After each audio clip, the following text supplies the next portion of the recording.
This is Tibet in the 1930s, a beautiful isolated land high up in the mountains of the Himalayas. Surrounded by the empires of Britain and China, and yet still almost completely untouched by the outside world. Tibet is now most famous for its leader, the Dalai Lama, who was forced into exile nearly 50 years ago.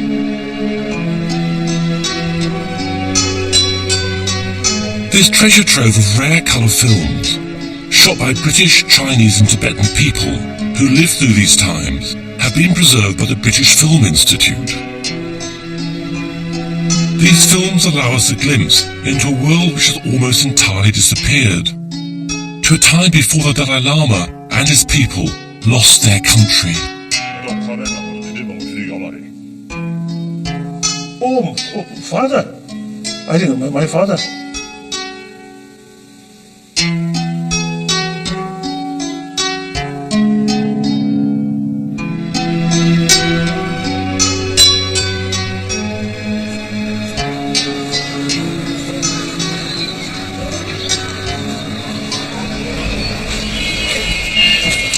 It is now impossible to tell the story of Tibet in Tibet because since the Chinese invasion of 1950, it's become a criminal offence to even discuss Tibetan independence in territory controlled by China.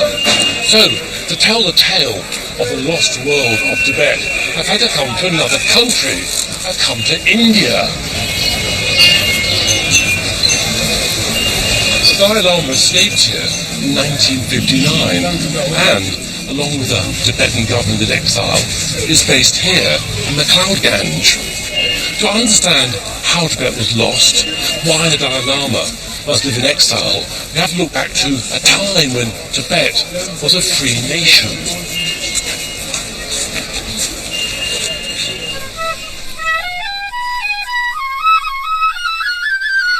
This is Lhasa, the capital of Tibet, in the early 1940s. This film is of the main shopping street, known as the Barkhor. Despite being shot in the 20th century, it looks medieval. Hardly surprising, given Tibet's location. It was almost impossible to reach, so it remained frozen in time.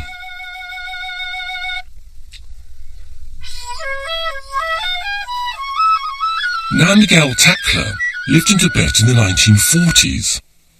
We had the huge mountains surrounding Tibet, and then we were inside this mountain, isolated, and we had the big Russia, China, Britain around us, and it was the policy to be kept, this country to be kept a buffer state, a sort of a zone where the big powers will not meet. And it was, we lived in the 20th century, we maybe have lived like we were in the 16th century. Tibetan society was both feudal and deeply religious. Buddhism had a profound effect in shaping its culture and traditions. Ruled by a dual system of aristocratic families and Buddhist monks, the government's main function was to maintain the religious state. Tibet's feudal structure meant that most of the population lived in poverty. Any attempts to modernize or invite foreign influence were resisted by the conservative and profoundly religious outlook.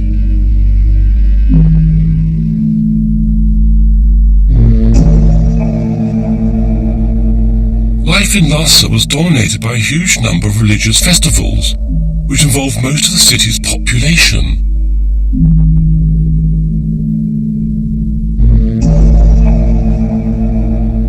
"68 days of the year were taken up with festivals. Since the Chinese occupation of Tibet, all of these festivals have been banned.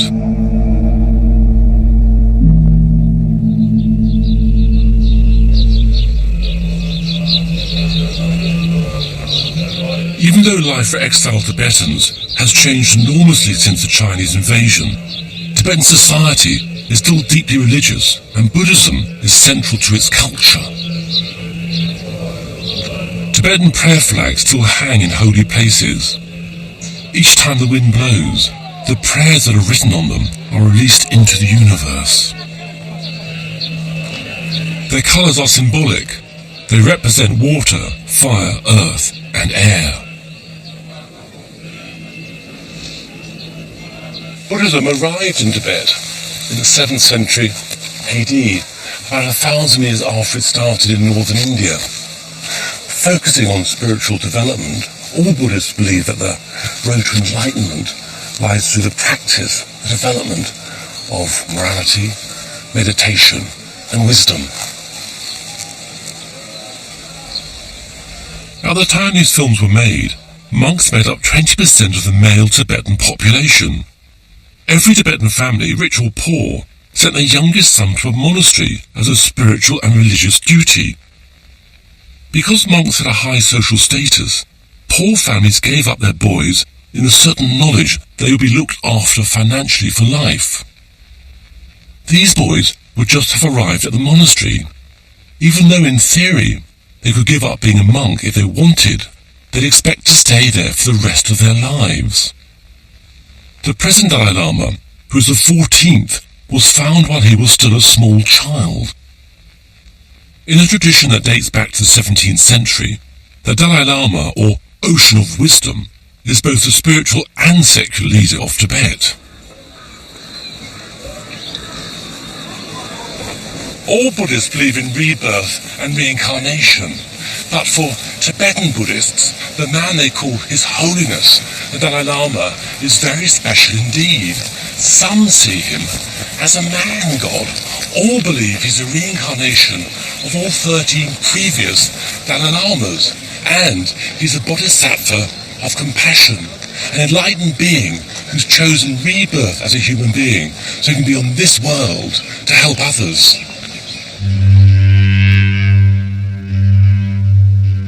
When the 13th Dalai Lama died, his reincarnation, a 3-year-old boy called Tenzin Gyatso, was found some 600 miles from the capital in Amdo, a province in the far northeast.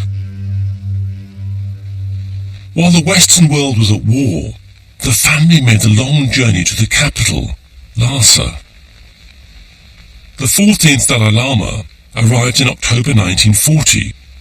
By now he was 5 years old.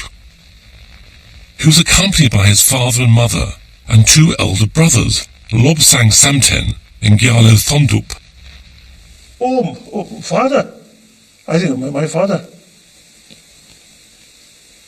Father, yes. Oh, my mother. Oh, this is elder brother, whom I bully.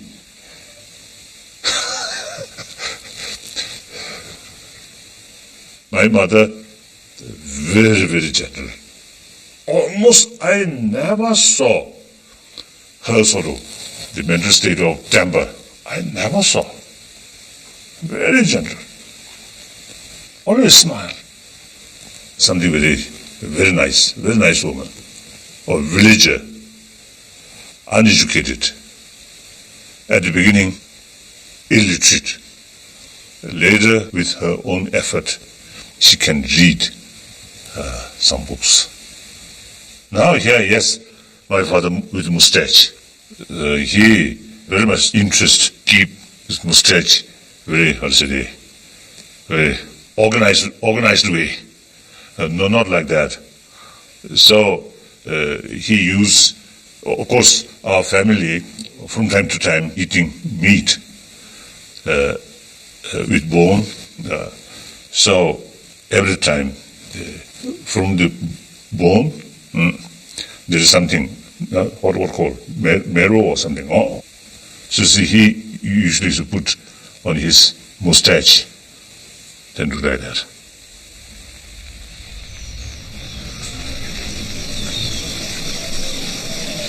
Although the young Dalai Lama was revered as a god king, he would not take up his position as head of state until he reached 18.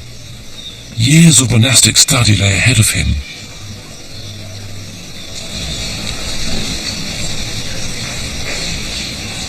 Buddhism involves training, transforming the mind, so as to have a full understanding of the true nature of existence, to gain happiness, and ultimately to achieve spiritual enlightenment.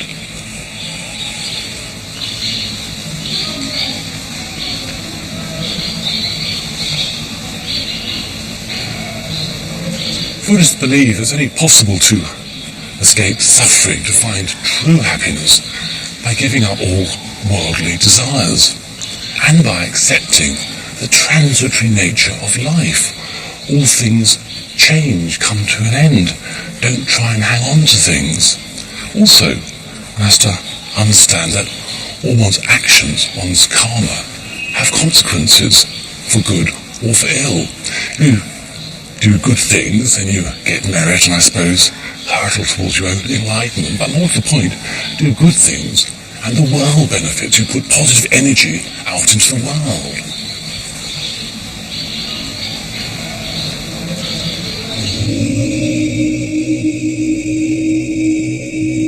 The events of Buddha's life and teachings were celebrated through ceremonies and rituals that dominated life in Tibet. The Malam Chenmo, or Great Prayer Festival, is a series of events which commemorates the day when Buddha preached the Dharma, or sacred text, for the first time. The festival starts when the monks take over the running of Lhasa from the government. The proctors of the Drepan monastery arrive carrying heavy silver maces to demand that power is handed over to them by the Kashag, or Parliament. Their attendants ceremonially throw down the whips of the city magistrates and bow to the proctors to formalise the handover.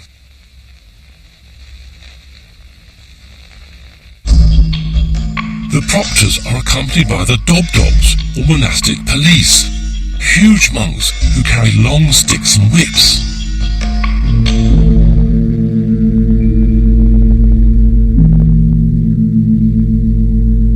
Wearing padded robes, their job is to intimidate and control the crowd of 20,000 monks who flood the city for the festival.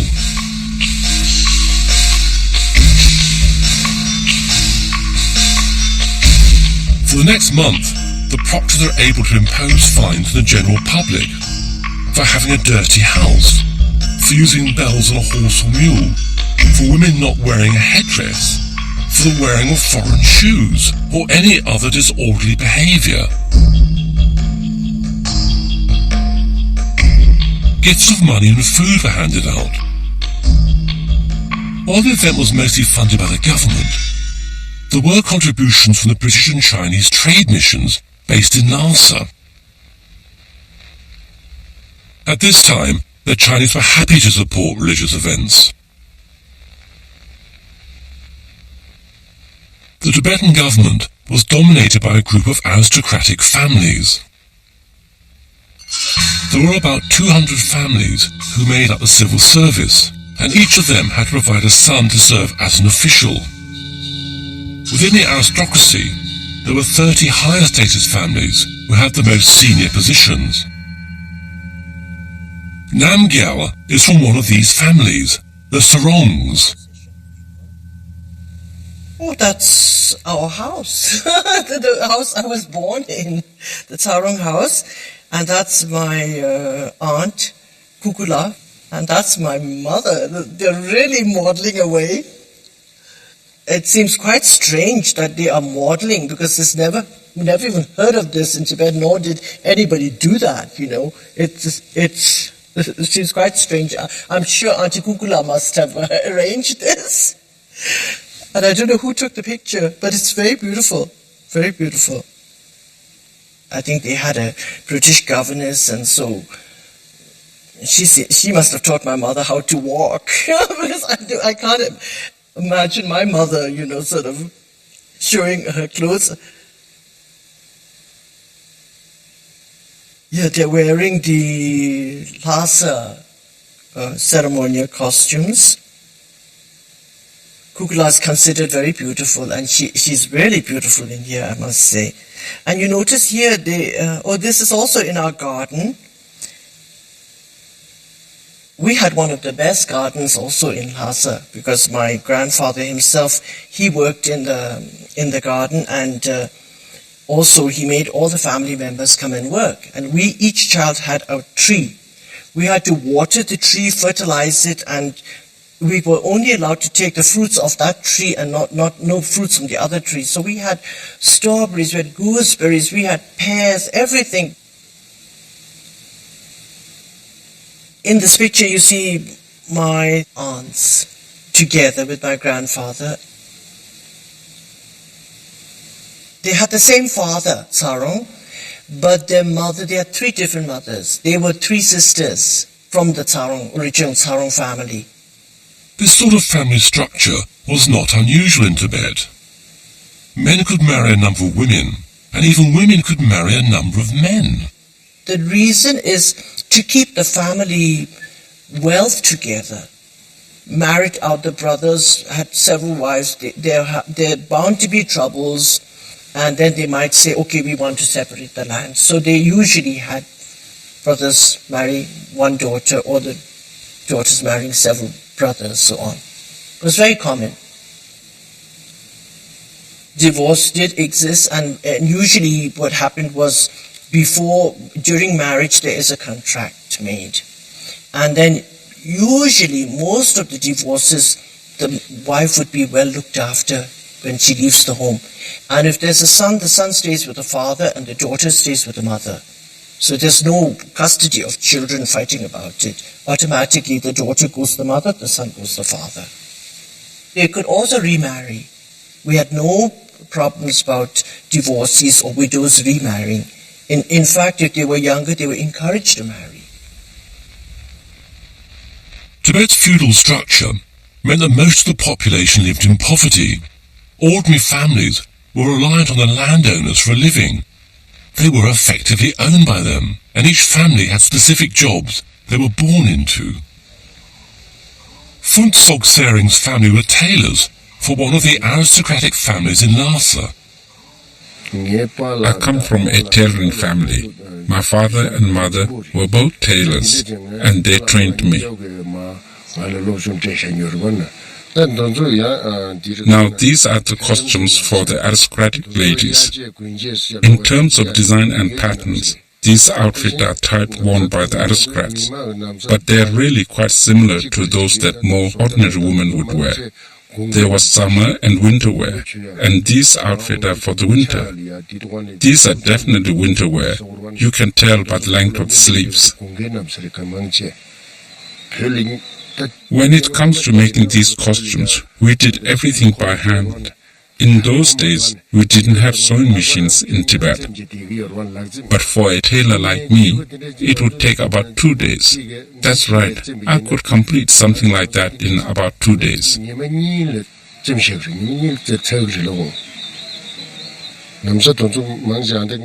are the costumes of the Kashak, and they are relatively easy to sew.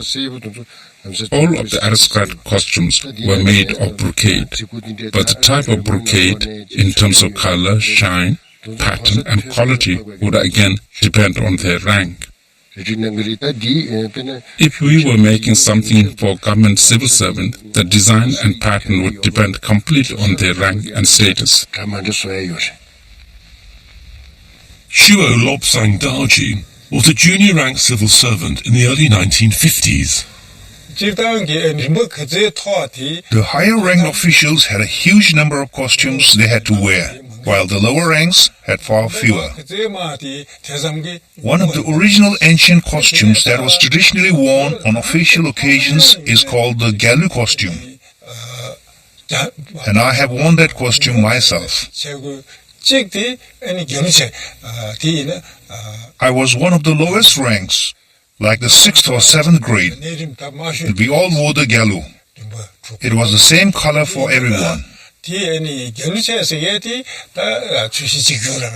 But for day-to-day wear, I wore the native Nambu outfit, which was made of black or brown woolen cloth.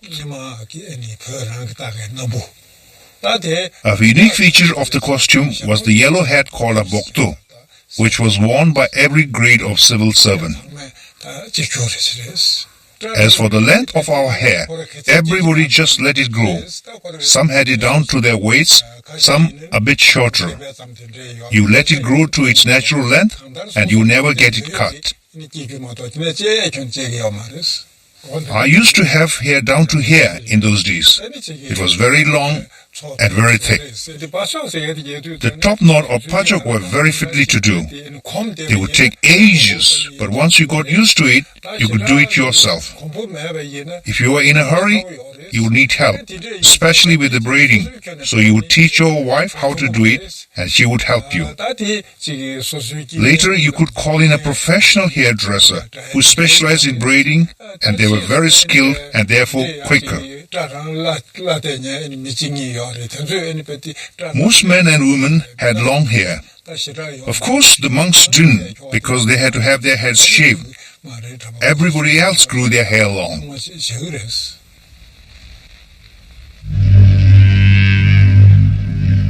This massive civil and monastic bureaucracy within Lhasa was about to be led spiritually, if not politically, by the 5-year-old Dalai Lama. Before his official enthronement, he stayed at the summer palace, the Norbalinka. At first, his family were also allowed to stay there too, before he began his new life. Of course, at that time, my mother and the father and my elder brother remain or stay with me. Then mother and the father, I think every day used to come to see me. And also I also visited to their home. I enjoy my native village's food. While pilgrims came from all over Tibet, foreign dignitaries also paid homage to the God King. The British political officer in nearby Sikkim brought a movie camera with him and managed to get this first ever moving picture of the Dalai Lama. Sir Basil Gould, seen here with a white prayer scarf around his neck, also brought an expensive foreign toy car for the little boy. But already his status set him apart from other children, and only his older brother, Lobsang, was allowed to test drive it. Oh, this is my brother, elder brother.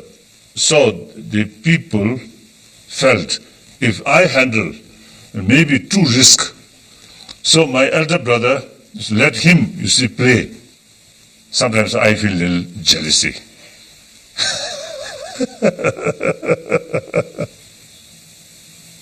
Somebody's in the car. I wonder if that is my husband. It's him? Namgyal married the Dalai Lama's older brother, Lobsang, in 1962. There's Lobsang on the horse now. I see him. Lobsang's so serious. I can't believe it. He looks so serious in there. He's not a serious person, but in there he looks so serious. Now that is a very nice picture, yes, of Lobsang's father with his mother going in front of him. One wonderful thing about my mother-in-law, which I really admire, is she loved wearing her own simple jewelry and the dresses. She was a wonderful person, very simple, and from a small village, but she was sort of always so kind to everybody. If a beggar came to the home and asked for something, she'll ask the cook to please feed the person, whoever it was. And she was really kind to everybody. Wonderful person.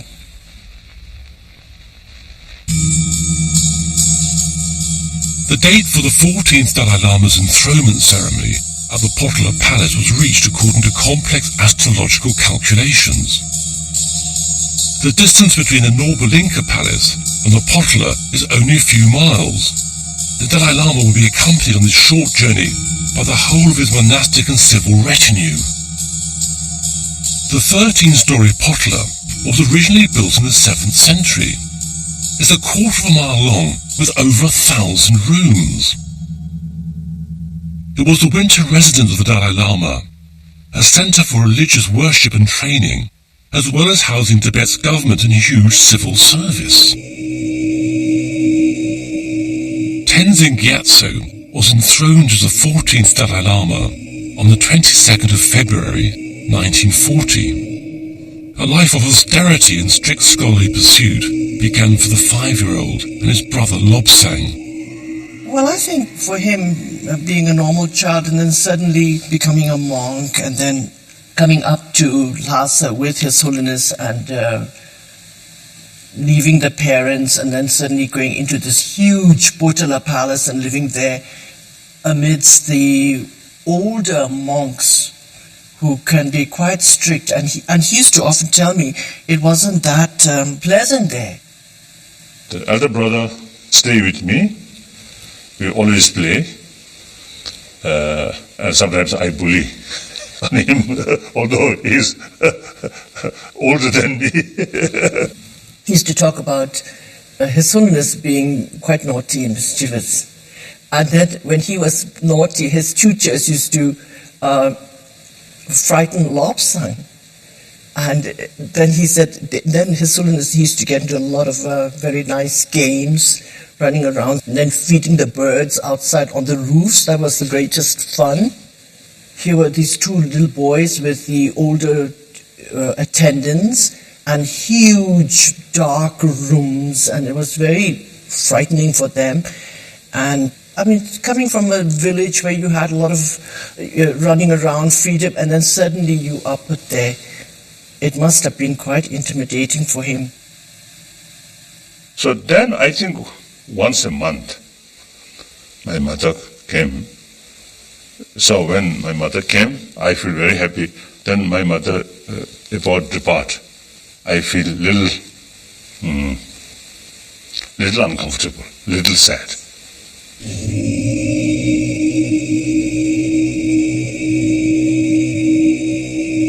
While the young boy studied, a monk regent took the role of Tibet's temporal leader until the Dalai Lama reached the age of majority. Regent Retting, seen here with his enormous bodyguard, Utukpa, oversaw much of this power vacuum, but his regime was seen as corrupt. He was displaced and then imprisoned after an attempted coup. He died in jail. The Dalai Lama had to wait to take full political power, but as the country's spiritual leader, he acted as a figurehead. One of the 5-year-old's official duties was attending cabinet meetings. His strict routine only varied for the important festivals. The festival of the votive offering took place in the eastern courtyard of the Potala Palace.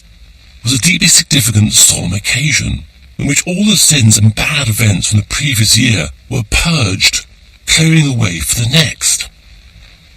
The yellow-hatted monks of Dalai Lama's own Namgyal monastery join the government and civil officials as they prostrate themselves in front of His Holiness.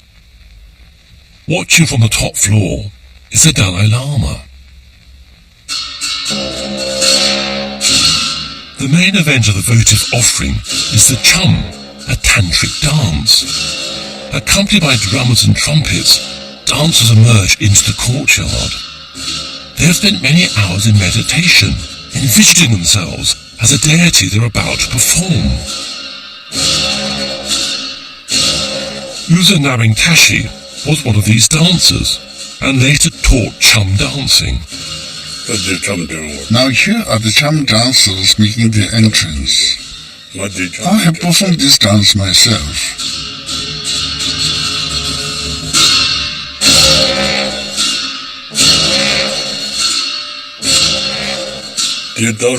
This is performed on the last day of the Tibetan calendar year. As the new year is approaching, it's performed as an auspicious ritual to make sure that during the following year there is enough rain when we need it, that no misfortunes happen, that we are protected from any negative forces, and that there is peace in the world. That's why we perform the Cham dance.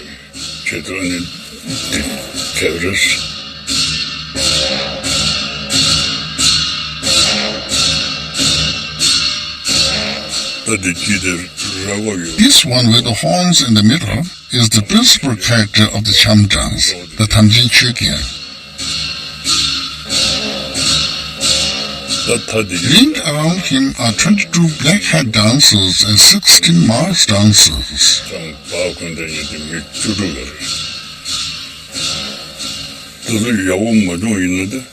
Teaching the stag dance is very difficult, especially as they start as young boys. I found it very hard myself. Although he looked like an adult, he's actually a boy. He would probably be about 12, 13, or maybe even 14. I remember being very anxious and scared during the performance in case we made a mistake, because if you got anything wrong, discipline was very strict. Even if you made a tiny mistake, you'd be punished. Only young boys are agile enough to perform this. Your Cham teachers train you. Because the training involves a lot of kneeling, you'd get lots of cuts and bruises on your knees, and you'd get beatings too.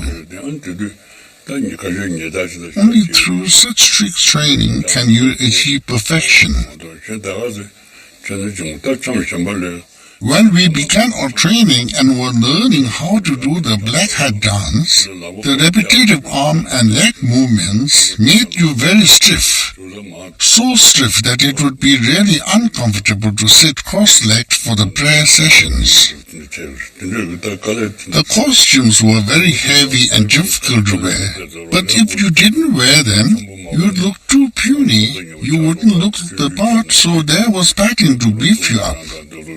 You'd get very stuffy inside the mosque. The performance would last 3 hours and the whole affair would be at least 3 hours. At the end of the ceremony, a cathartic fire purification rite is performed to ensure that the last traces of evil are dispelled. Now you can see they are heating up oil in a cauldron. Later they'll add home or alcohol.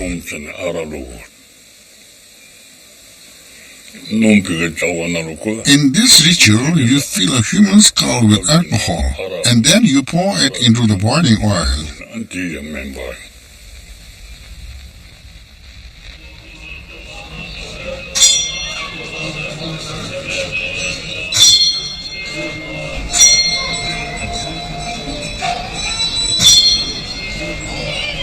Tibetan Buddhism differs from other types because it has its roots in the traditions of the earlier Bon religion.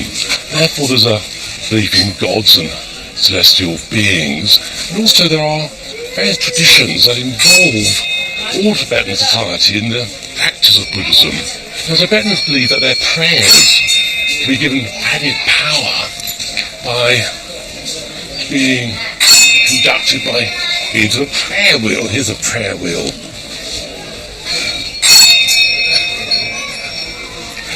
Walking round the wheel means that my prayers have the power, all the written prayers, inside this wheel.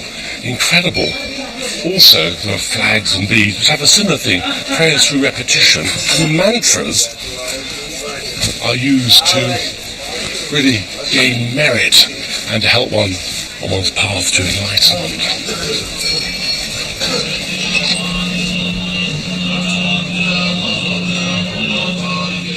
Prayer wheels can contain up to a mile of written prayers.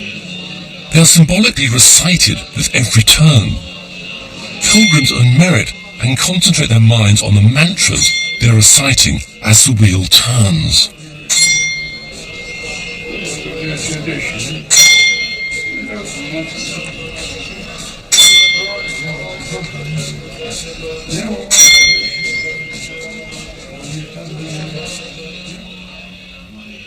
The circular 5-mile walk which surrounded Lhasa was known as the Linkor. On the festival days, pilgrims would start walking early in the morning. Artemisia, scrub rhododendron, and juniper twigs were burnt, and the air would be filled with incense. A new link hall has been created at Mekloy Ganj. It surrounds Dalai Lama's own residence up there. This replaces the sacred path lost at Lhasa. Pilgrims now walk it. This is a particularly busy day. It's a festival day. These days, I say, they just walk. And in the past, pilgrims would prostrate themselves along the route. And that was done rather like this. One simply stops, says a prayer, and then one measures one's length on the ground, right way down to the bottom and up again. And so one goes, right around the path. I put my feet where my head was and down I go again. Difficult process, but it was to show respect and compassion for all thinking beings, to remove negative forces and to gain merit, to help one on one's path to enlightenment.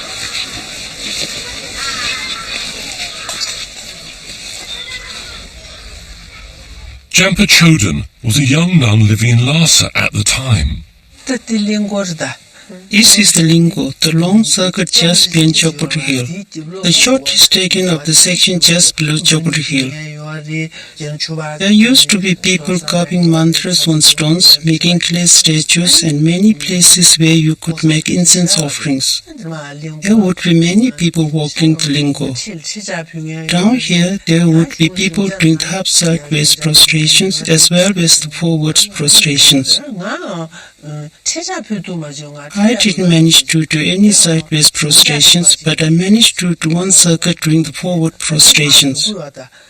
Here they're making the descent. Sometimes when you're prostrating here, you would nearly fall down. I did a Lingo circuit.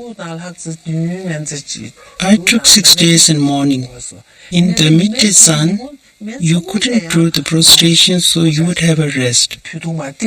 Friends would bring you a meal, so you would have a lunch break. People would normally get up early and start at dawn.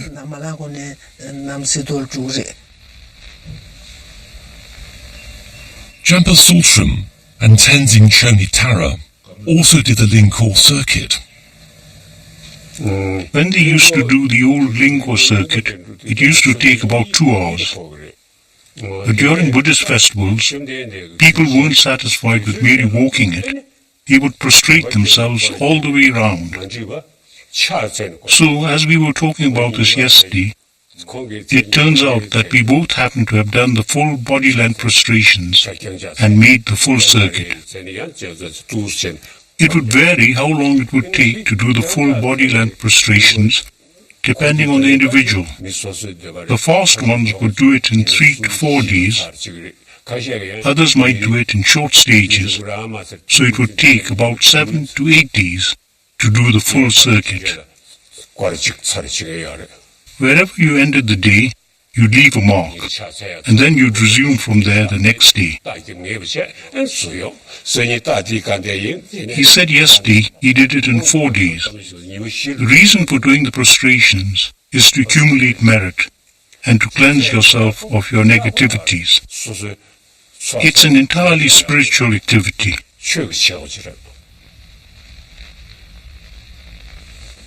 Now here are some pilgrims who have come from villages far away. They have come for the Malam festival. You can see that they are carrying their provisions in bags on their back. There were people coming from all different directions. Some would beg, some would offer prayers, and some would give alms to the beggars. One was free to do what one wished.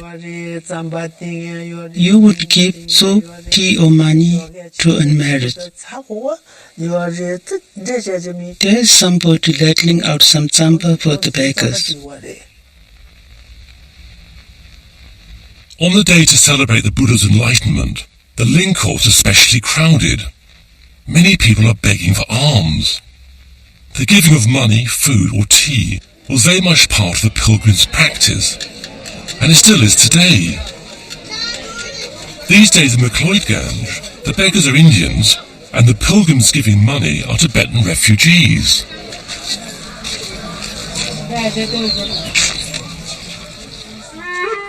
On festival days, the cabinet and senior civil officials also walked the Ling Hall.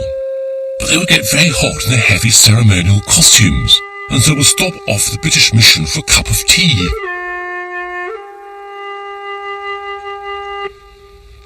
Historically, the British and Chinese were officially represented in Tibet. British pressure to allow trading had led to the establishment of a new British trade mission in 1937, and in the mid-1940s, a Chinese representative arrived in Lhasa. Relations with the British were cordial, while they were more tense with the Chinese.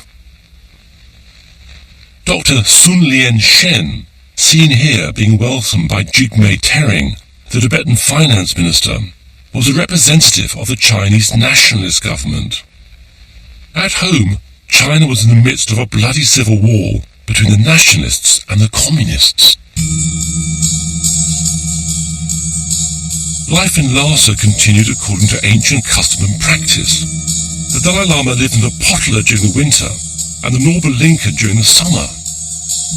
Twice a year, the civil and religious hierarchy accompanied him on his move from palace to palace.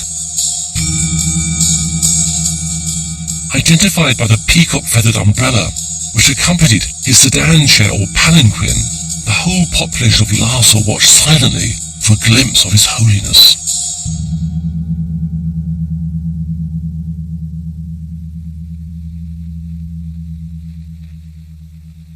At the front of the procession, there would be the lower rank officials, and they would get higher and higher the nearer they got to His Holiness's palanquin. The front column are the monk civil servants in order of importance, up to the cabinet ministers who ride alongside His Holiness.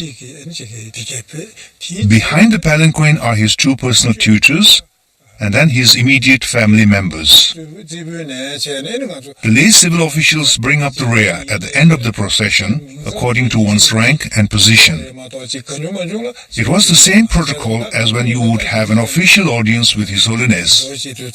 As a junior civil servant, my turn would come somewhere at the very end. I went to see the Dalai Lama many times. We would stand on both sides of the route. Because he traveled in a palanquin, you would only be able to get an occasional glance of him. We used to also stand in line with the crowd and view and get a blessing from His Holiness while he was in the palanquin, because everything was so silent. Incense burning and people very quiet and trying hard to get a glimpse of him. And at the end, they would have the army band coming, which was more fun, sort of a lot of excitement then. Oh, that young monk, I think out of curiosity, looking.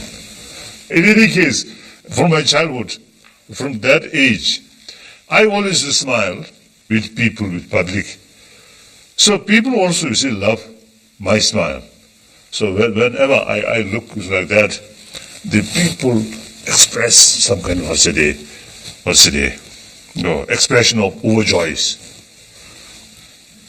I think around 10 years old, around 10, when I look this, I feel the people consider or the reincarnation of High Lama. But actually that young boy, I think only play how to play.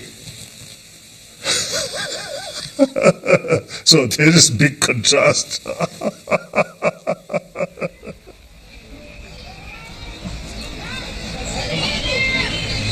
These days, there isn't quite the same spectacle when the Dalai Lama travels. Although lots of devotees turn out to see him, his bodyguards are now armed with walkie-talkies, and he travels in a modest, though bulletproof car.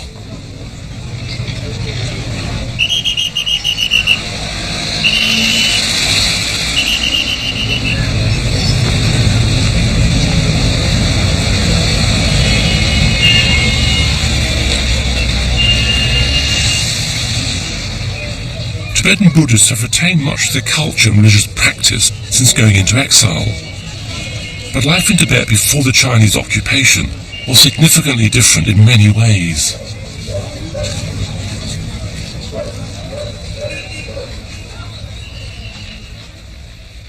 The Tibetan year is marked by many religious festivals. Here, at the Dalai Lama's own Namgyal monastery, thousands of people gather to celebrate New Year. This takes place in late February, early March. But sadly, far fewer festivals are celebrated now than they were in Tibet. The King's New Year festival celebrates the Dalai Lama's position as the ruler of both church and state. The high officials wear robes whose design dates back to the 7th century, along with ancient ornaments of amber and coral, which had been traded along the Silk Route and had originally come from the Mediterranean. The turquoise charm boxes around their necks and the golden bar encased in turquoise, which reaches their waist, is so heavy it must be carried. The ordinary people of Lhasa gather at the foot of the potala to watch the sky dancing, a spectacle which a man scales a rope up to a tall wooden mast, stands precariously on a small platform, and then spins himself around. The performer is traditionally a man from one of the small villages in the region of Sang. It is done in retribution for their resistance to the rule of the 5th Dalai Lama. There's a saying in Sang, mothers don't die from illnesses, but from worry that the sons might be taken for the sky dance.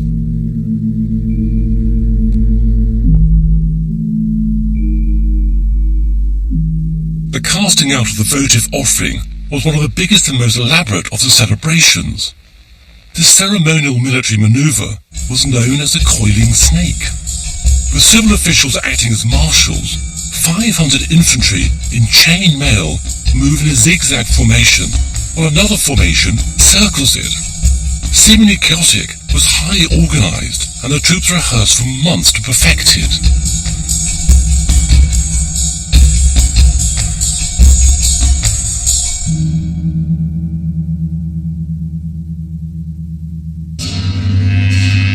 Hundreds of monks arrive, carrying green drums and cymbals.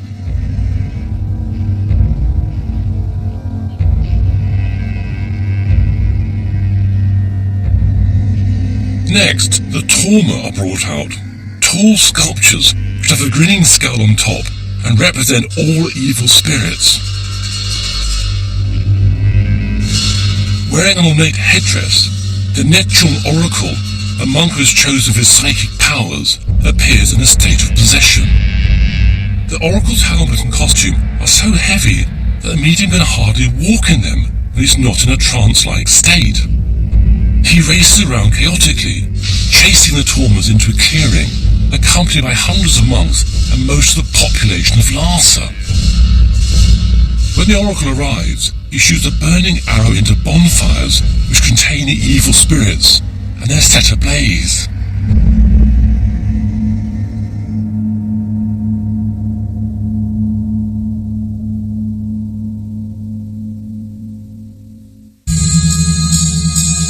Many of the religious festivals had an additional civil or governmental element. At the review at Krapchi, the Tibetan cavalry assembled in front of the cabinet and government officials.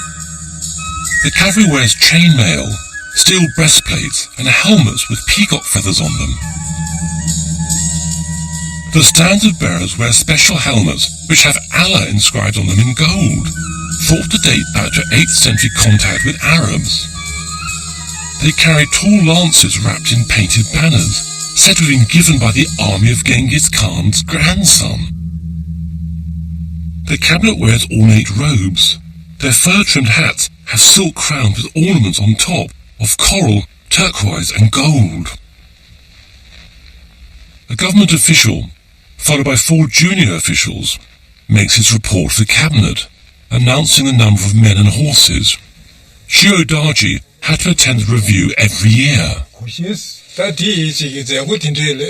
These official functions tended to be rather long drawn-out affairs. However, each one of us had our own responsibilities to perform. As you can see here in the film, when we junior accountants had to present the inspection report, at the review at Trapchi, we had to give the full list of horsemen and their equipment. So I had to feel very tense from early in the morning as I had to present the report aloud in front of a huge gathering of people.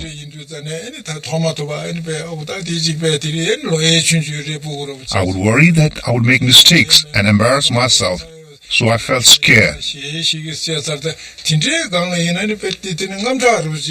I would be so terrified that time would just fly past.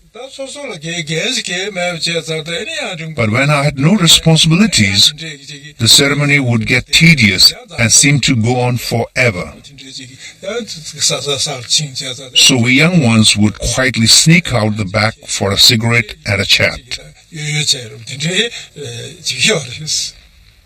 Another military event, the gallop round the fort, was slightly more exciting to attend. These are the special Molam Festival cavalry. 2 Yasu generals command them. Together they are being prepared to lead the presentation. There were 3 targets. The riders had to ride past, fire a gun, shoot an arrow, and spare each one. If they managed to hit each of the targets, they would be presented with a victory scarf.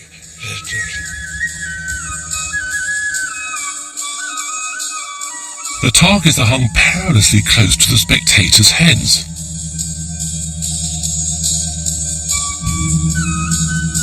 There is frighteningly little crowd control, and serious accidents result. Finally, the competitors line up to receive their prayer scarves. The event ends when they perform a special Mongolian salute.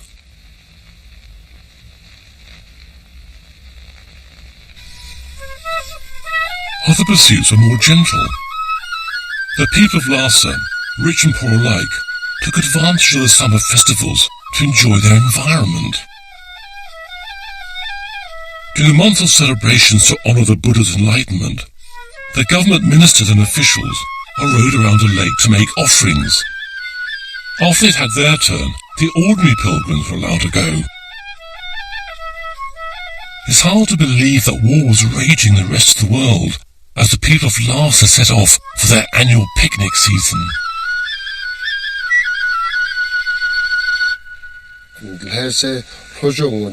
South of Lhasa, there were many parks. During the first 2 weeks in May, it was picnic season. The quality of the tent depended on how rich you were.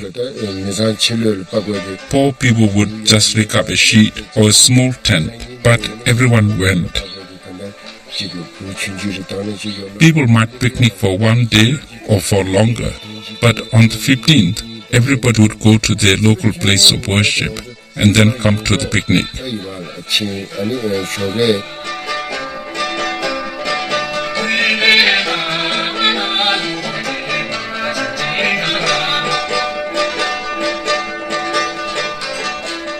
The nationalist Kuomintang government in China maintained its mission in Lhasa and even joined in with the Tibetan festivals.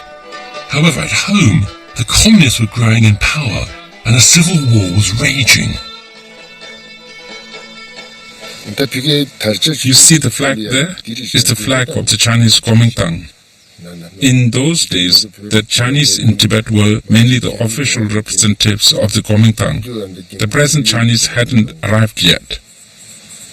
Here you can see some people performing the incense burning ceremony. And here are some monks playing the long horns and the oboes. This is a group of Nangma musicians. They have their own musical association. I know one of them, the man wearing dark glasses.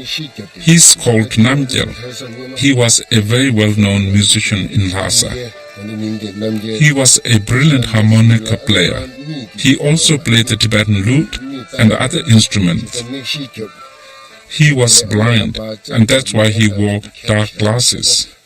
Everyone knew him by his nickname, Namgyal, No Eyes.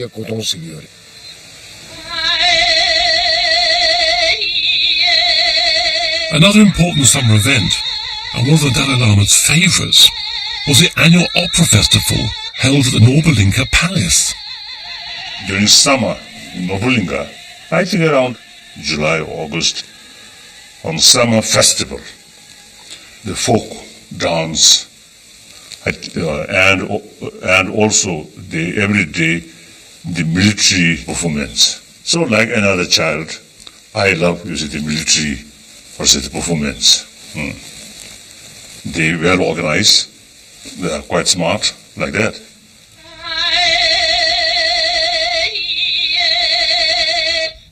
Opera, Tibetan unique opera is a play. So during that period, I have no lesson, free, holiday. Then my mother often come because during that period, my family stay in residence in Nobulinka. They stay there few days. So I'm very happy.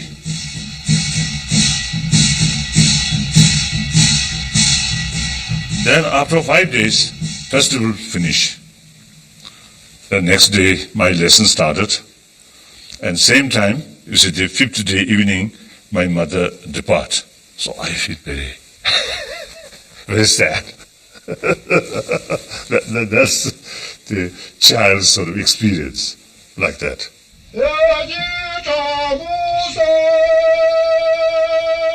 For the commoners in Lhasa, participation in some festival events was not really a matter of choice. For the wrestling and weightlifting, the contestants were all from the Dalai Lama's personal bodyguard regiment. It was hard to believe, given their size and stature. The wrestling was a particularly unpopular duty, as they had to wear loincloths. It was deemed to be shameful appearing semi-naked in public, and especially in front of your superiors. For most, shyness meant they were covered up quickly, but some seemed to rather enjoy it. At the same time as a horse race is being conducted around the city, there's also a foot race. A motley group of men run in brightly coloured outfits, somewhat unenthusiastically. The race is compulsory and is performed as a duty to their landlords.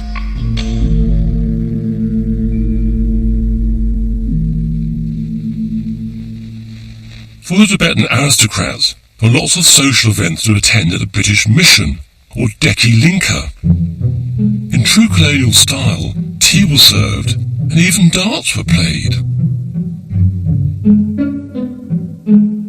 Summer was a period where everybody had a party to celebrate the summer and to be outdoors. This person playing the dart is my grandmother's one of the younger sisters, Delerapten, playing darts, yes. Now this looks like a party at the British legation or the British mission, Dikilinga, because it's a beautiful garden, and then the servant at the back, he's wearing the special costumes which the servants in the Sikkim royal family used to wear. So I think very much they wore this costume at the formal parties. And this looks very much like the senior Mrs. Lalu. She was a very special lady. She was actually a nun, and she fell in love with a member of the 13th Dalai Lama's family. And anyhow, she was very kind, and she did everything in such a grand scale. And she used to visit once a year at our home. The British mission closed when India gained independence in 1947. Tibet still had no status as an independent nation and was not recognized internationally.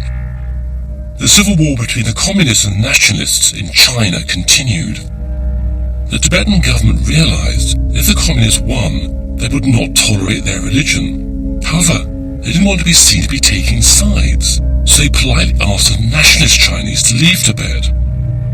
They were sent off with the utmost courtesy, with parties and free transport to the Indian border. the small Tibetan army was reorganized, new regiments were formed, and they were re-equipped. In 1949, the Chinese Civil War ended, and the People's Republic of China was established under Mao Zedong's chairmanship.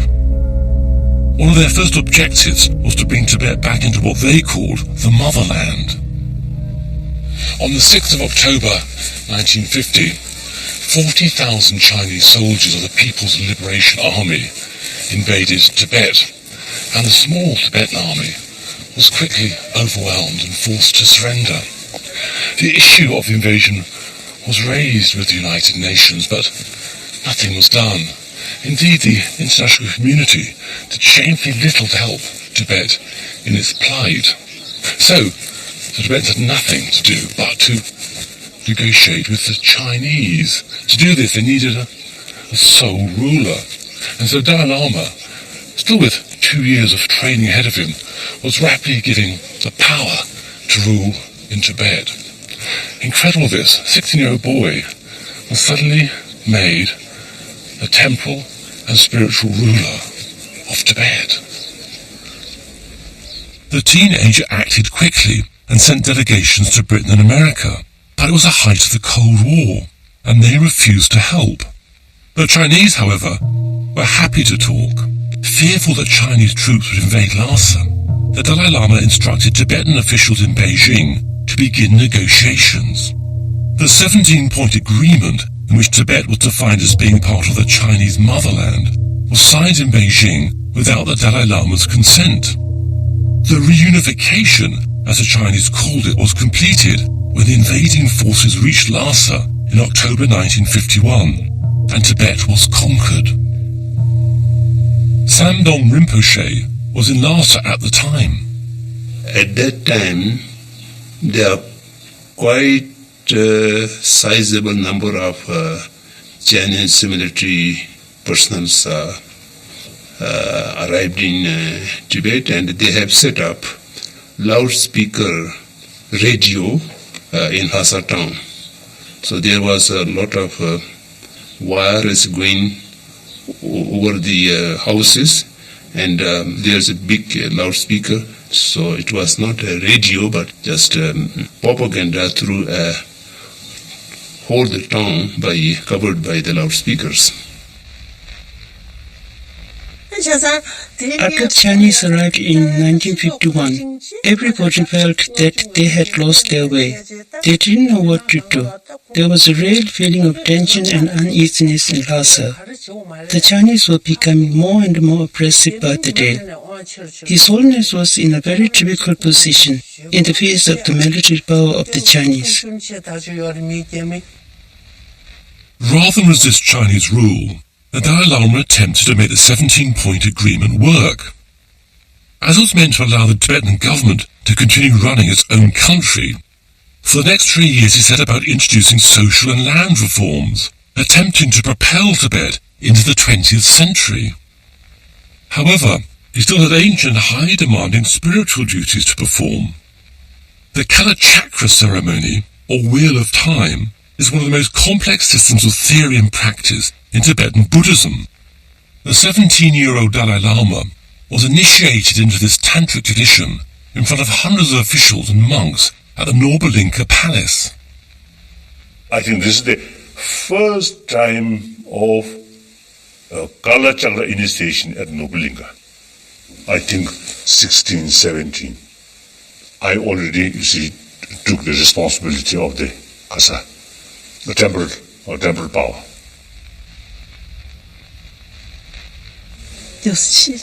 Oh, bless me. Here comes His Holiness the Dalai Lama. Here he is receiving mandala offering for long life. He's looking so young. He's not wearing glasses yet. He must be 16 or 17. Here is the Lord Abbot, elder brother of His Holiness, Losang Samte. It must be inside the Norbalinka. This is during the Kala Chakra teachings. It looks like the people are throwing skulls forward to request the teachings of the mandala ceremony. He would say prayers, then everyone would throw scarves forward.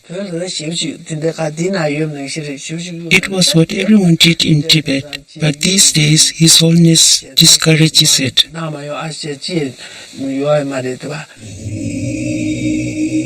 1954, Dalai Lama received an invitation from the Chinese to go to Beijing. Most Tibetans were against the idea, fearing for his safety. The Dalai Lama, however, was determined to go, seeing it as an opportunity to be able to talk to Chairman Mao in person. Then I felt, not only me, but some officials, some high officials, now two opinions. One opinion, now this is right time, should go to Peking and meet high officials, high leaders. That some very much reluctant, very much against. I think out of fear. And my own opinion is, now better go there. Eventually, it was decided he could go, provided he returned within 1 year. His Holiness himself promised the people he would return within the year.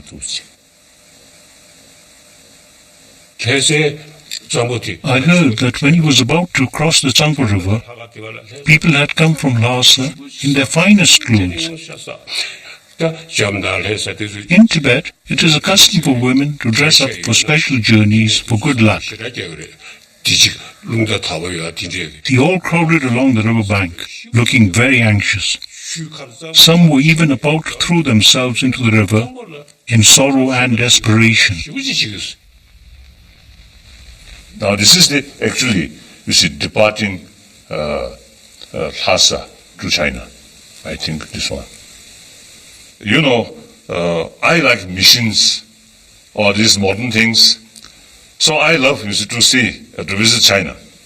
But at the same time, not like just tourists, also have some responsibility. So not very certain. So all kinds of mixture feeling. Some hopes, some doubts, some fears, some, undecisive, like that. And also some excitement. The Dalai Lama attended the first National Chinese People's Congress, which included 10 seats for the Tibetan delegation. He was impressed by Mao and felt a great affinity with many of the egalitarian principles of communism. However, at their last meeting, Mao wasted no time in giving his true opinion of Tibet and its future under Chinese rule. As the Dalai Lama left, Mao turned to him and said, "Religion is poison." The Dalai Lama returned home. News reached him that the Chinese authorities in eastern Tibet were confiscating lands belonging to monasteries and redistributing them amongst themselves. The situation deteriorated. Fighting broke out between the Chinese army and Tibetan freedom fighters, and refugees began pouring into Lhasa. In the midst of this tense atmosphere, the Dalai Lama still had to take his final monastic exams, the main focus of which were public debates.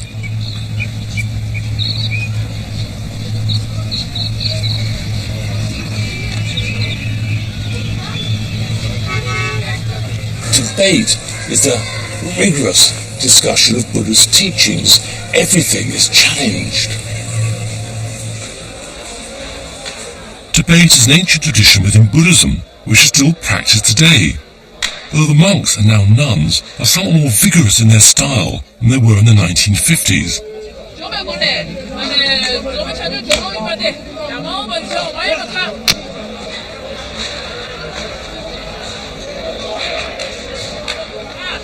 These monks are arguing over their personal interpretation of Buddhist texts. The skill is in arguing and using logic and your own analysis to back up your points. They are punctuated with claps to the hand.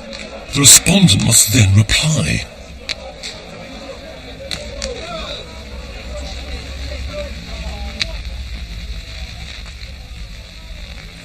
The culmination of the Dalai Lama's 18 years of study was an examination for a doctorate in Buddhist philosophy.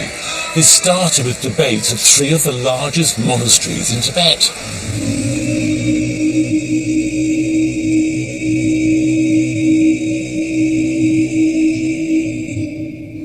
Drepung Monastery had 10,000 resident monks.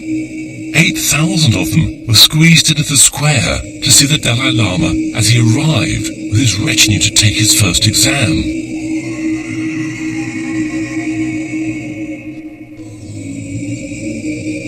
The monastery owned local estates and had some 20,000 tied peasants who worked the land and paid them taxes. The revenue paid for the prayer sessions and festivals which dominated monastic life. Feeding the monks for big events, like the examinations, was a huge, if somewhat rushed process. The young monks run down from the cookhouse, carrying huge tubs of sampa for their brethren who are sitting in the square. Sampa is roasted barley flour mixed with yak butter, tea or water to make dough.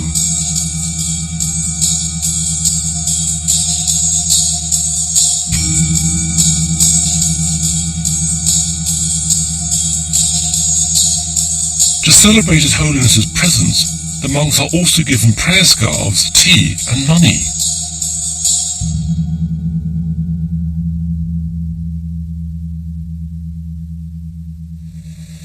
I'm somewhere here, somewhere among these, the second row or third row I should be, and this is the Goman side. These are the government officials. Now His Holiness is offering the debate to the 2 abbots. During his early life, he had to go to China, and he had to go to India, and he had so many things to attend.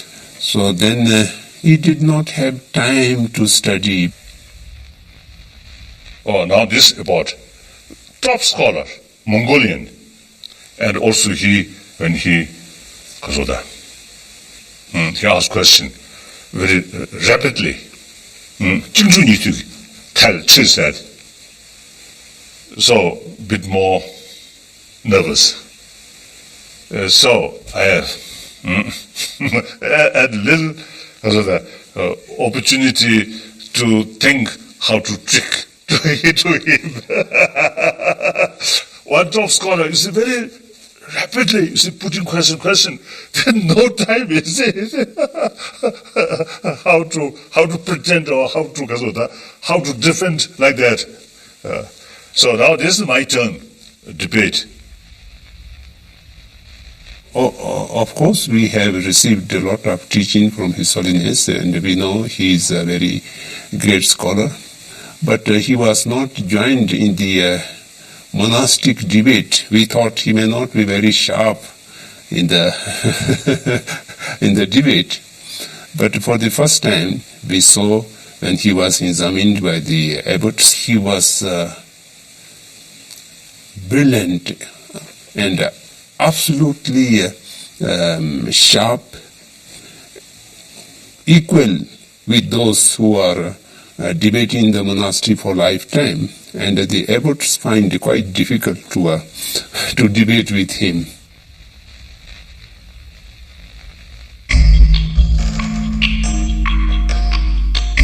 The next exam was at Sera Monastery. The whole of the Dalai Lama's government travelled with him, allowing him to consult with them about the growing tension in Lhasa.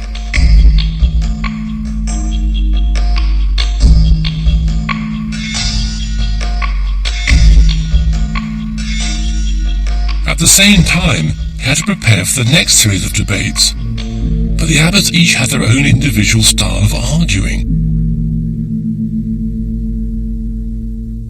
In Sera Monastery, you see, when you debate with the opponent, good scholar, then their answer is something logical or something, you see, valid, meaningful. In Sera Monastery, one about not that much scholar, not that top. So you see, from my side, you see the preparation, if answer come this way, yes, this is the way to argue. If this way, if answer has come this kind of answer, then yes, already prepared. And here's the answer, unexpected answer. So then my tutor noticed that, then he very kindly, stop, now finish. Okay. That's tremendous relief.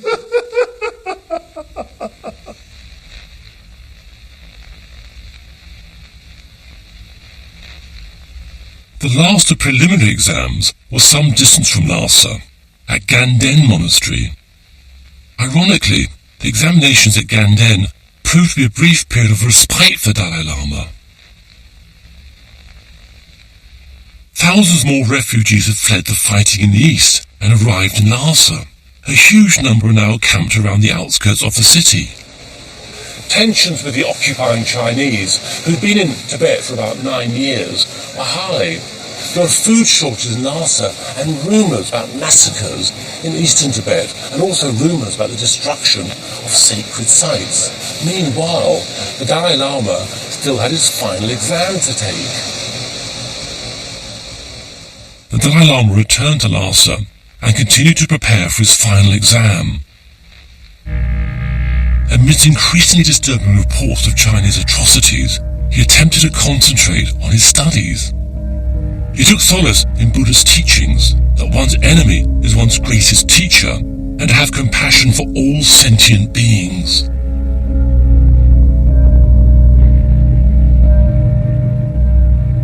The final exam was arranged to take place at the same time as the Mulam New Year festival. There were 30,000 monks in the city, and pilgrims were arriving from all over Tibet. The Jokang temple was full to bursting. The cabinet, civil officials, and all the senior abbots and monks were present. At that time, things were very tense. On the one hand, a very solemn and grand ceremony was taking place. On the other hand, we were in a very dangerous and tense situation. There are a lot of rumors about danger to his security, and the threat perception was very high. And therefore, it was very tight security arrangements used to be there, and that was a bit annoying. And that was not consonance with the monastic atmosphere. So a lot of soldiers with guns and very attentive and with walkie-talkies. These are not familiar with the people. So that was tense and also the joyful. These are going together. Gun emplacements were built. There were Chinese carrying rifles patrolling the rooftops opposite. Everyone, government officials, the clergy, the people, were there for the religious function of the 13th, but they saw clearly the Chinese soldiers walking around on the rooftops. I was involved in organizing the event. In this emergency situation, there was nothing we could do. We asked some of the monk officials to disguise themselves as ordinary people and mingle with the public and to act like spies.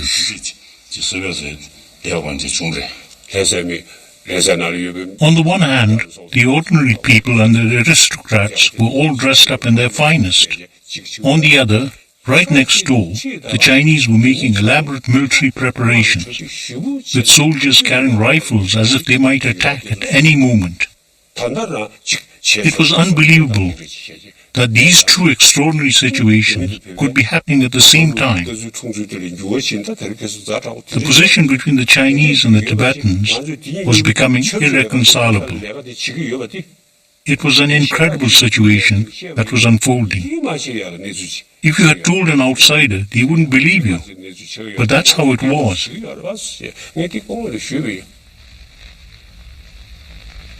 One aspect, the whole atmosphere is so tense. Many people actually felt whether this big gathering can take place or not, because it's so much tense. But then everything go very smoothly. So everybody very happy. My final examination, successful. I think very successful. And also, I myself, from the corner of my mind, another thing is, now no more any lesson. The Dalai Lama returned to the Noble Inca with his full retinue, but this time he was accompanied by armed guards. Little did he know that this 1,000-year-old ceremonial procession through Lhasa would be his last. The Chinese Governor-General of Tibet invited Dalai Lama to see a dance troupe at the Chinese military headquarters. In the name of dispensing with formality, the Chinese requested that he attend with unarmed bodyguards. Worried that a refusal would worsen the fragile situation, the Dalai Lama accepted, but the news soon spread. The Tibetan people came pouring into the Noble Inca, and their spokesmen forced their way into our official meetings. So His Holiness didn't go. This meant that any communication between the Chinese and the Tibetans had completely broken down. As this had happened, everybody felt it wasn't safe for His Holiness to stay. You could never tell what the Chinese might do. So everyone wanted him to leave as soon as possible. Although that was what everyone was thinking and what everybody wanted, no one dared say it out loud. We were all terrified. The Dalai Lama received news that the Chinese were planning to attack the crowd surrounding the Noble Inca and bomb the building. Convinced that if he left, the people would be saved, he decided he had to leave. Of course, I think topmost in my mind is fear, sadness, and almost like the feeling of desperate.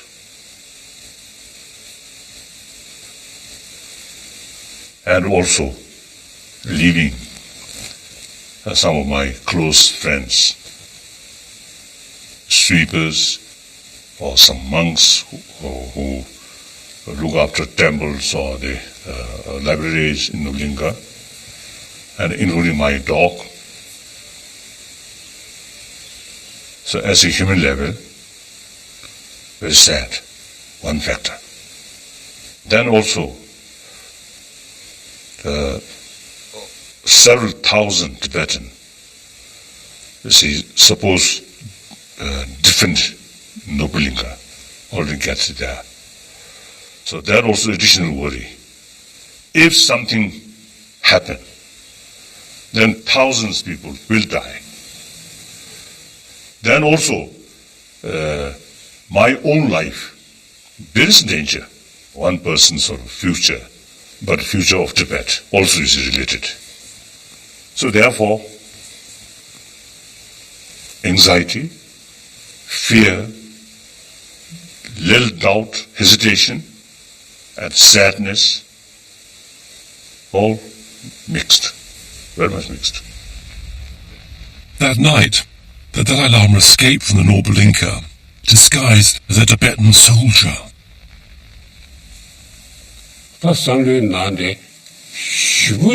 I had an indescribable feeling. On the one hand, I was exultant that His Holiness was able to leave. On the other hand, I was very sad when I saw him. Unlike the usual protocol and fanfare, he left wearing an ordinary brown uniform, carrying a rifle like a soldier. The next day, reached southern Tibet. Then fear of my life, then no longer. Then we have no hesitation to criticize about our Chinese brothers and sisters. While in Lhasa, although sometimes we criticize, but from one corner of our mind, be careful, be careful, be careful, or that kind of sort of situation. Then as soon as reach southern Tibet, the free from Chinese forces, we get some extraordinary feeling now, freedom. 2 weeks later, after an arduous journey through the Himalayas, the Dalai Lama reached safety in northern India. That morning, around dawn, they began shelling the Nobulinka. At around 9 or 10, I went to Chokpuri Hill, to the defensive position I had been assigned to monitor. When I looked towards the Potala, I saw there was a huge fire in the eastern wing. Near the account section, a huge fire. The canal bombardment started from the bottom of the hills upwards. That was followed by the rat-a-tat-tat of the machine gun fire. It was relentless. In any case, eventually, even the Zulakam was taken over and completely looted. Everything except for the George statue and the Sungze chapel, it was left like an empty shell. Everything else was destroyed. It was taken over by the Chinese soldiers and turned into, what's the word in Chinese? A trote.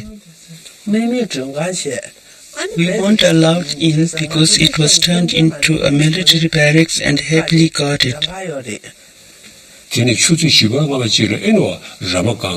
Then around 4 or 5 in the evening, when I looked across at the Ramakam ferry crossing, I saw large numbers of Tibetan horsemen, foot soldiers and ordinary people. Many of them were from the Tibetan volunteer force. Then the relentless bombardment began. In the dust and smoke, I saw people and horses falling. The intense bombardment went on for about an hour or two. That day, over 1,000 of our people were killed. I saw it all with my very own eyes.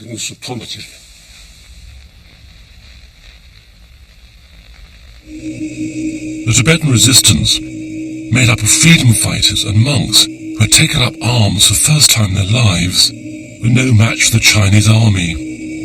They surrendered after 3 days. The Tibetan government was abolished, and the Chinese systematically began to destroy Tibetan society and its Buddhist culture and traditions.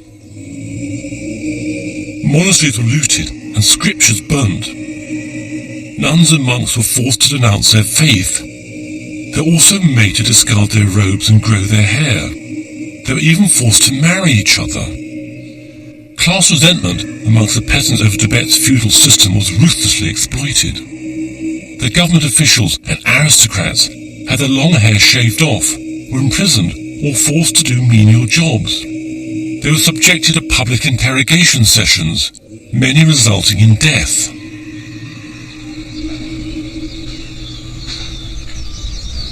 The Indian government granted the Dalai Lama political asylum, and 80,000 refugees escaped from Tibet to join him. He has lived here in Dharamsala, known as Little Lhasa, ever since. The Dalai Lama appealed to the United Nations, calling on China to respect the human rights of Tibetans and their desire for self-determination.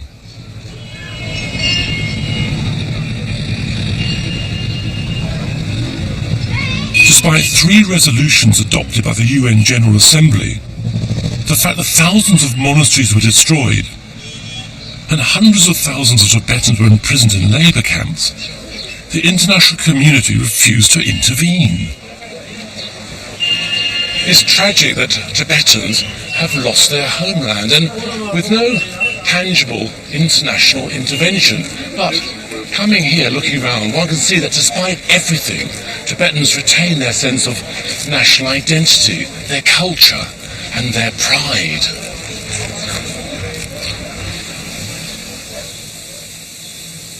Looking at this, pictures that you have here in front of me. It's entirely a different world. And it was, to me, it's very sad. For instance, like my grandfather wanted Tibet. I get very emotional to talk about Tibet, you know. My grandfather wanted Tibet to be with the outside world and to join the United Nations, to educate the Tibetans outside and to be with the modern world. But his visions and his wishes, and also his 13th Dalai Lama and the 14th Dalai Lama had a wish that we must have contact with the international world. But unfortunately, from our own side, we were so blind and we knew nothing of the outside world. We were just so engrossed in our little pond, you know, so we knew nothing what was happening to the world, what could happen, and so we lost our country.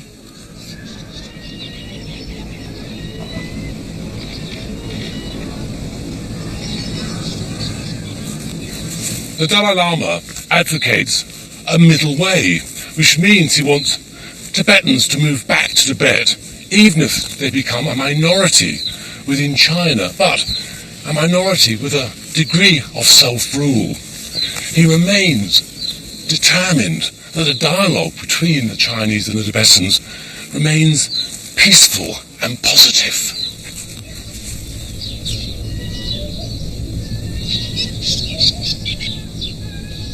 Middle approach is the best.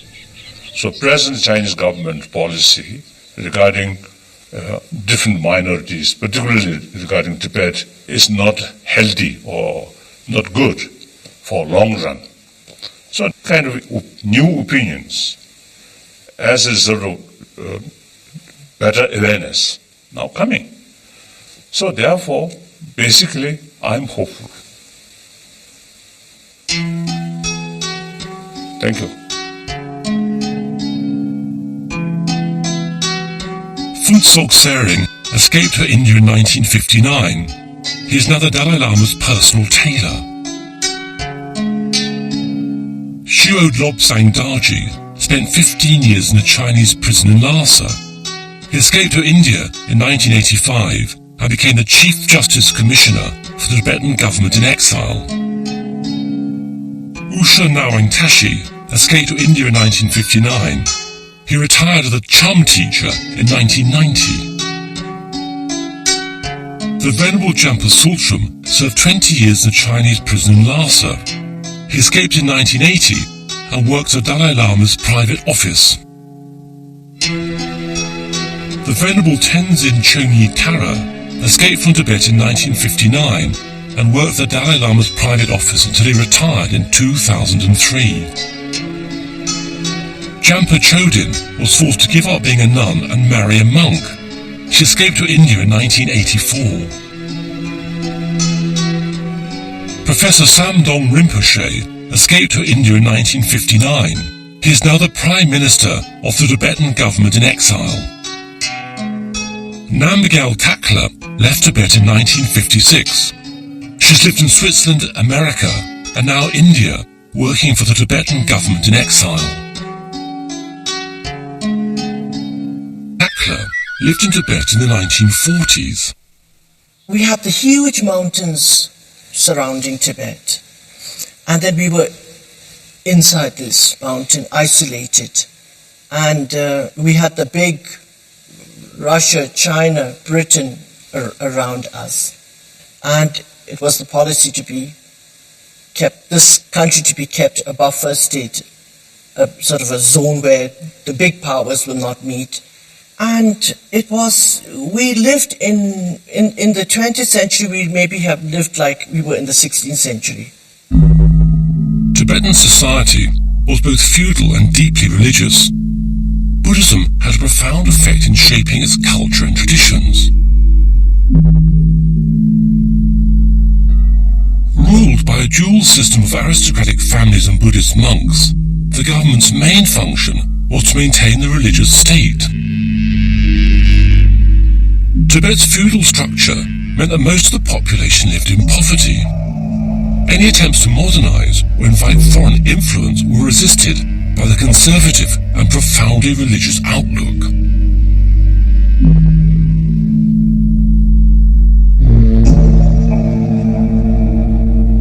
Life in Lhasa was dominated by a huge number of religious festivals, which involved most of the city's population.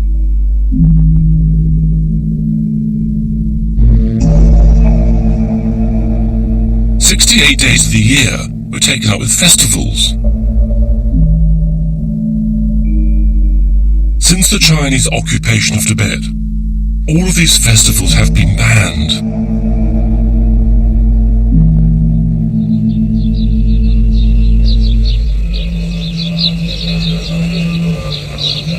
Even though life for exiled Tibetans has changed enormously since the Chinese invasion, Tibetan society is still deeply religious, and Buddhism is central to its culture.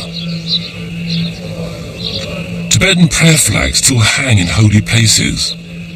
Each time the wind blows, the prayers that are written on them are released into the universe. Their colours are symbolic. They represent water, fire, earth, and air. Buddhism arrived in Tibet in the 7th century AD, about 1,000 years after it started in northern India. Focusing on spiritual development, all Buddhists believe that the road to enlightenment lies through the practice, the development. The state of temper, I never saw. Very gentle. Always smile. Something very nice woman. Or villager. Uneducated. At the beginning, illiterate. Later, with her own effort, she can read some books. Now here, yes, my father with mustache. He very much interest keep his mustache very, very organized way. No, not like that. So he used, of course, our family from time to time eating meat with bone. So every time from the bone there is something what called marrow or something. Oh, so see, he usually should put on his mustache, then do like that.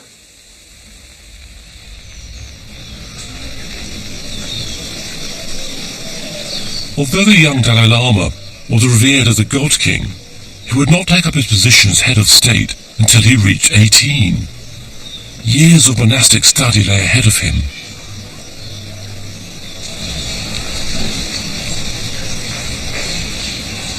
Buddhism involves training, transforming the mind, so as to have a full understanding of the true nature of existence, to gain happiness, and ultimately to achieve spiritual enlightenment.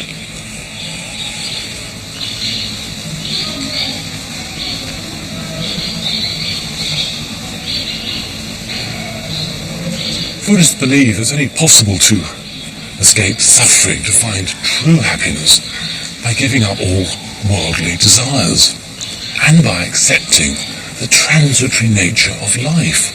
All things change, come to an end. Don't try and hang on to things. Also, one has to understand that all one's actions, one's karma, have consequences for good or for ill. You do good things and you get merit and I suppose hurtle towards your own enlightenment. But more to the point, do good things and the world benefits. You put positive energy out into the world.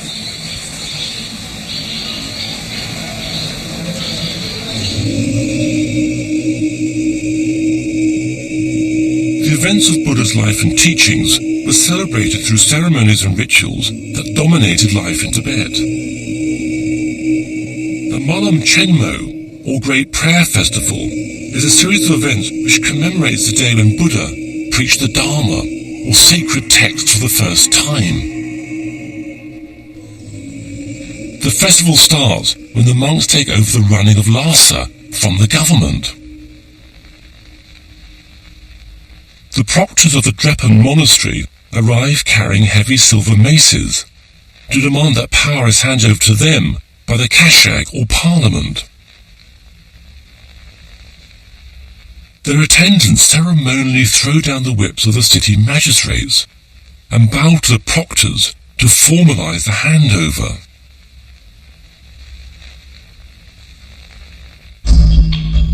The proctors are accompanied by the dobdogs, or monastic police, huge monks who carry long sticks and whips.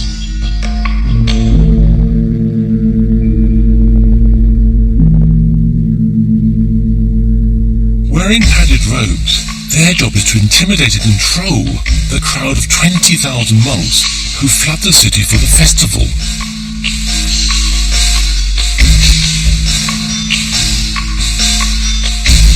For the next month, the proctors are able to impose fines on the general public for having a dirty house, for using bells on a horse or mule, for women not wearing a headdress, for the wearing of foreign shoes, or any other disorderly behaviour. Gifts of money and food were handed out. While the event was mostly funded by the government, there were contributions from the British and Chinese trade missions based in Lhasa.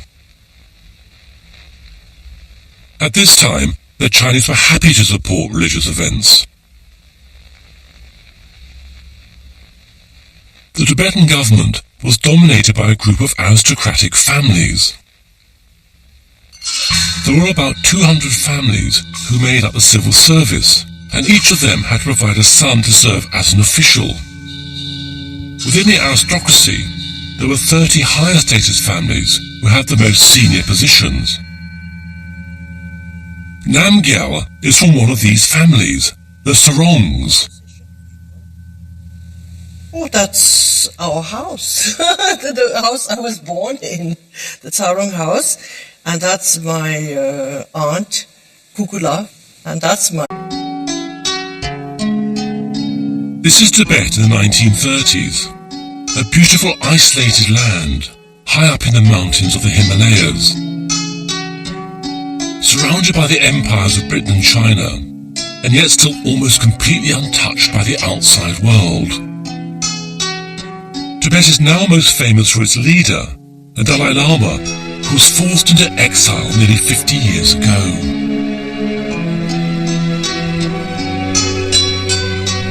This treasure trove of rare colour films, shot by British, Chinese and Tibetan people who lived through these times, have been preserved by the British Film Institute.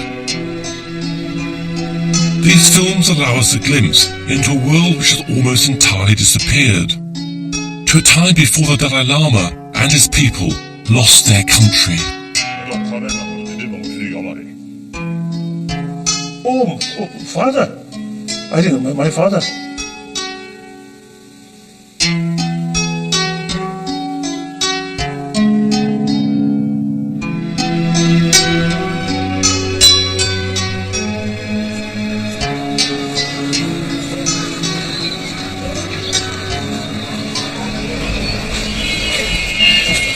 It's now impossible to tell the story of Tibet in Tibet because since the Chinese invasion of 1950, it's become a criminal offence to even discuss Tibetan independence in territory controlled by China. So, to tell the tale of the lost world of Tibet, I've had to come to another country. I've come to India. The Dalai Lama escaped here in 1959 and, along with the Tibetan government in exile, is based here in the Cloud Gange. To understand how Tibet was lost, why the Dalai Lama must live in exile, we have to look back to a time when Tibet was a free nation.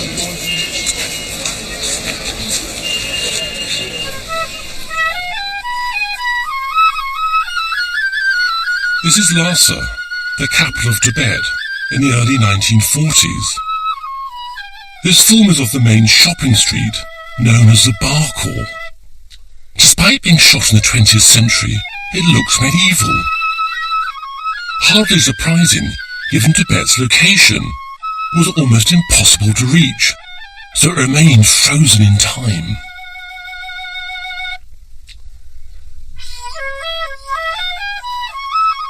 Now Miguel of morality, meditation and wisdom. At the time these films were made, monks made up 20% of the male Tibetan population. Every Tibetan family, rich or poor, sent their youngest son to a monastery as a spiritual and religious duty. Because monks had a high social status, poor families gave up their boys in the certain knowledge they would be looked after financially for life. These boys would just have arrived at the monastery. Even though in theory they could give up being a monk if they wanted, they'd expect to stay there for the rest of their lives.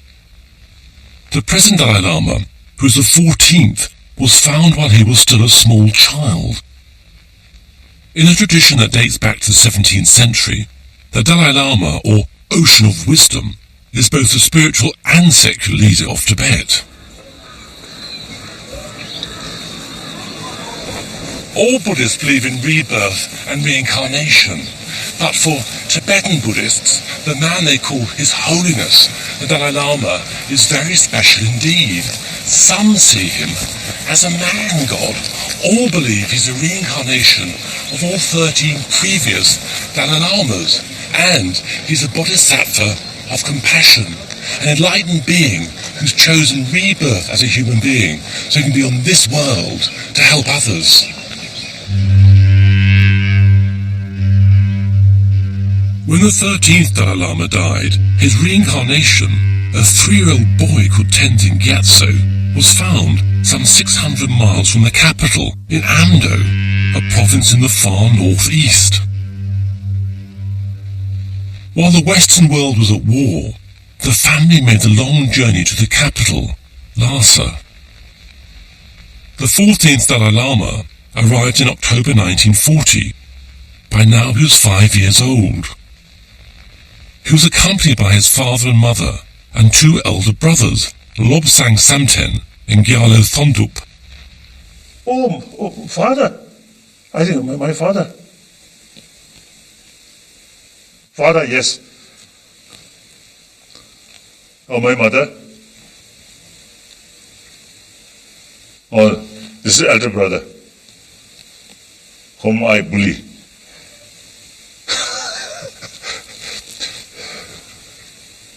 My mother, very, very gentle. Almost I never saw her sorrow.